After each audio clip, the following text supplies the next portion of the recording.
YouTube! Like, share, subscribe. Let's ride. Y'all know we get that, man. We got another banger for you guys. You know y'all my partner now. You feel me? Now this one, we going to react to another video, man, about this dude. His name is Craig Monson. You dig? Supposedly, my partner, my player partner, man, he out here in California. A big legend out there in Cali. And he slapped the founder of the Crips. Now, which founder we talking about? I don't know. We talking about Tookie. We talking about I don't know. That's what we here to find out. Y'all already know how we do. So without further ado, let's get it. Welcome back to another episode of Warren Cali. In this episode, I'm going to detail the story of founder of the Avenues gang and prolific bodybuilder, Craig Monson. Craig Monson was born around 1950 in Conway, Arkansas, to a single mother and two older brothers, and later, a little brother. With the lack of opportunity and severe racism they faced, Craig's mother would pack up the family and head by bus to Los Angeles for a better life. Los Angeles would be a lot different than Arkansas, and Craig's family would bounce around a lot, trying to get stable. They would live in different areas in LA and also Compton. In Los Angeles in the 50s and 60s, even though it wasn't as bad as Arkansas, there was still a lot of racism in Los Angeles for African Americans. I bet. Craig's mother would later marry her boyfriend, who would become his stepfather, and the family would move on 83rd and Hooper on the east side of South Central. Craig would be around 13 years old around this time. Craig would fast become adapted to his new neighborhood and make a lot of new friends, and hanging out with his friends in his neighborhood would be the first time he would start lifting weights. Craig would attend Charles Drew Middle School, and his love of bodybuilding would show. At a time when bodybuilding was mostly frowned upon, the staff at Charles Drew began to worry that Craig was dealing with some type of psychological issue. The school's vice principal quickly notified Craig's mother and stepfather and asked them to come to his office for a private meeting. He would go on to say that Craig's obsession with constantly working out with the school equipment had to stop. He would say all he wants to do is work out in the gym. All his time goes to working out, and something has to be going on with him. But it was nothing wrong with Craig. He just really enjoyed working out.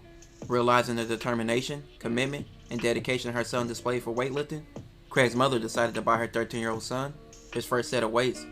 That's hard. Outside of working out, Craig loved football, which he was on several teams, and played in his neighborhood. With his own personal set of weights, Craig began working out even more, which is when his body started rapidly responding to his training. By age 14, his arms had developed to a point where he cut slits into his short-sleeve t-shirts to make room and show off his growing biceps. By the time he reached Fremont High School, his arms measured to 14 inches. By the time he left, they measured to 17. Craig wasn't into playing football at Fremont, but soon realized, this bro back there? God damn, they go big as hell. I don't know what it is, man. I don't know what it is about brothers back in the day, man. But the brothers back in the day were just big as hell. Especially niggas from Cali. Niggas from Cali was out there getting it in. that bodybuilding, not football, was his true calling. Los Angeles had several black gangs in the 60s, like the Businessman and the Slawsons, among many others. But around 1967, Craig, who was 17, along with several of his friends, were drinking and smoking and hanging out. When Craig would say they needed a name for their crew, Craig would come up with the name, the Avenues, with them being on Hooper Avenue. The Avenues would be comprised of several of Craig's friends who lived in the neighborhood, and that was numerous of young teens from surrounding streets. Craig's name began to ring bells off his physical presence, putting fear in many people, just off his appearance. But people who tried him would pay for it. This was a long time before guns was constantly used, and it was all about fighting and using your hands, and Craig was good with his. People started to call him Big Mons because he was known to knock people out. I bet. But with getting so much attention, Craig would also get known by the police, and they would constantly harass him because he stood out with his size, and they would be intimidated by him. They would always point him out, and this would... Look at this, bro. Look at this. He swole. He swole. He swole. He swole. He swole. He swole. He little. He swole. Bro, you had to do more than know how to fight back in the day. Back in the day, you had to be swole. Man, this nigga got a button up, boy. You see the bicep through a button up, boy. Boy, big as hell. Things like the police picking him up and taking him. God damn! Man, I'm just saying, bro. Like, look at this shit, bro. No steroids, no nothing, just all natural niggas out here getting it. Nigga big as hell out here. Whooping ass and shit. and sticking a shotgun in his mouth to put fear in him. Craig didn't take any nonsense from anybody, and this That's led to him crazy, getting kicked out of bro. various high schools. He would even get kicked out of a school for knocking out his teacher. He would be arrested after school, and he would go to camp to serve his time, which he would do several stints in jail. After getting out, Craig would go back to running the avenues, which the gang wasn't like most gangs in later years. The avenues just partied, hung out, and worked out, and sometimes they would get into altercations and whoop ass. Craig would later meet the future founder of the Crips, Raymond Washington, around 1968, when Craig was 18 and Raymond was 15. Raymond was known to have a smart mouth and always talk slick, which Craig despised. It would go all bad one day when Raymond kept making jokes at the expense of Craig's mom, which led to Craig slapping Raymond Washington. Hold on, wait. So you tell, hold on, wait a minute. So you telling me an 18-year-old slapped a 15-year-old because the 15-year-old was talking about his mom? That must have been a crazy mama joke. That must have been a crazy yo mama joke. I understand, like I don't play by my mom. But nigga, you big as hell. And you slap a 15-year-old, bruh. Hey, Raymond, who wanted to be a part of the avenues, would be told not to come back around. Raymond would respond by saying, "I'm making my own gang."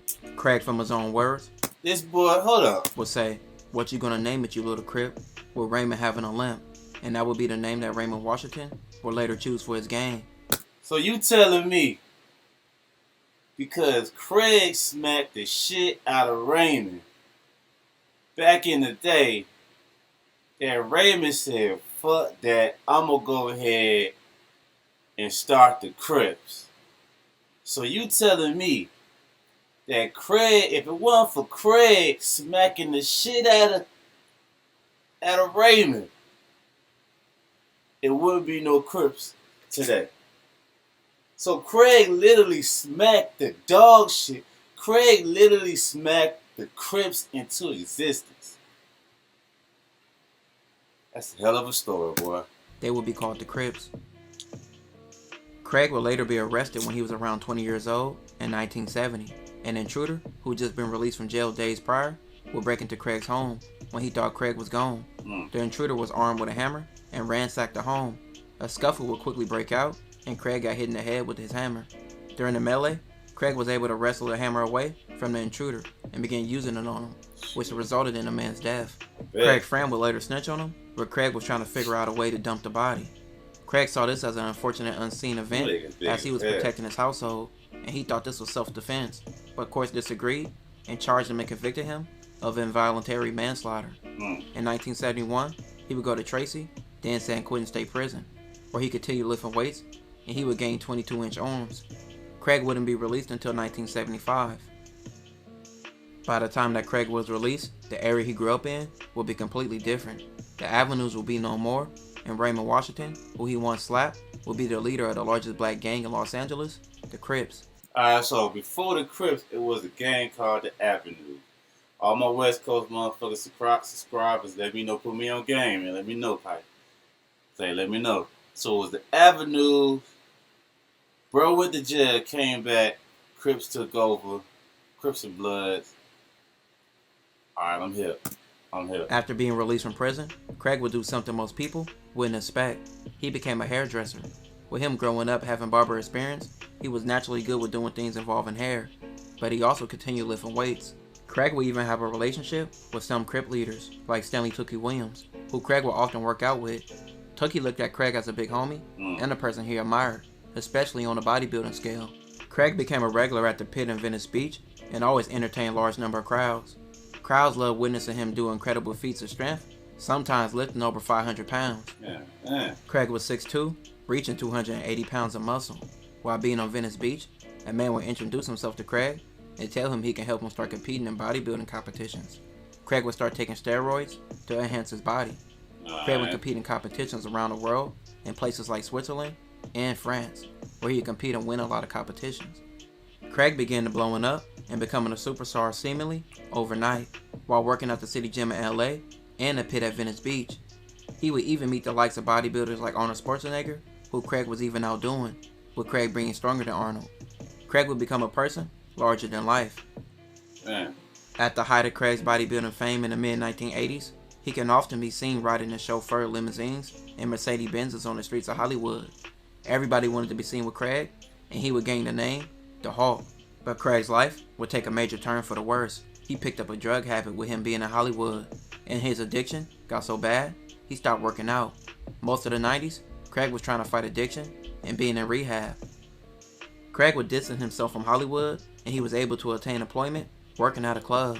He would kick his drug habit, and he later picked up lifting again, and he was able to attain his Hulk-like frame. Look at his muscles, bro. Look at his muscles compared to her head, bro.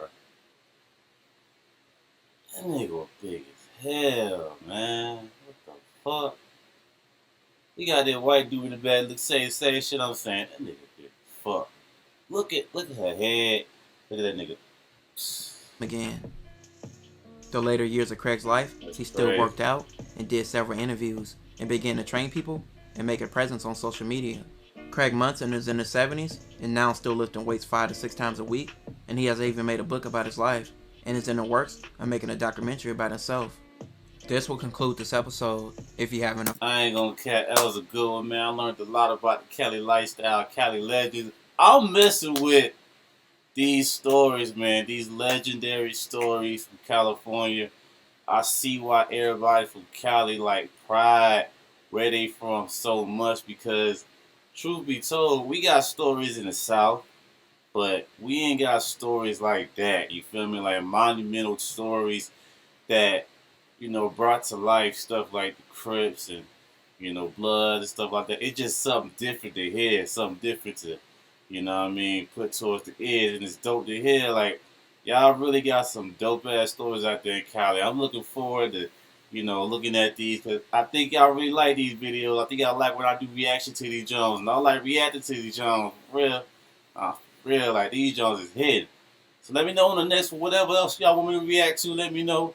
Make sure y'all smash that like button. Make sure you share this video, and also, man, make sure you subscribe so you don't miss it, man. Because I'm gonna come back to back with more of these. These things is hitting. But without further ado, y'all already know how we do, man. It's your boy Tony Rex, Rex Media. Get your Rex up. Let's get it.